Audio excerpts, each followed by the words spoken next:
Hello everyone, welcome to another video. In this video, I will show you how to password protect your Wix website. Now, as you can see, we are here on Wix. What you can do is you can do two different things. You can password protect your website, or you can invite people and manage roles for your website. So if you want to do that, if you want to manage roles, you can go to settings or just type in permission, and then here you will have a couple of different permissions. You can set which types of members can access different members only pages on your site. You can invite people to work on your site and set their permissions.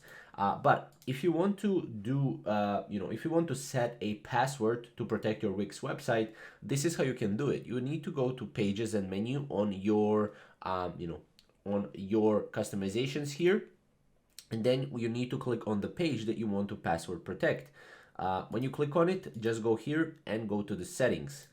Now, once you go to the settings, you will be able to click on permissions and password holders right here.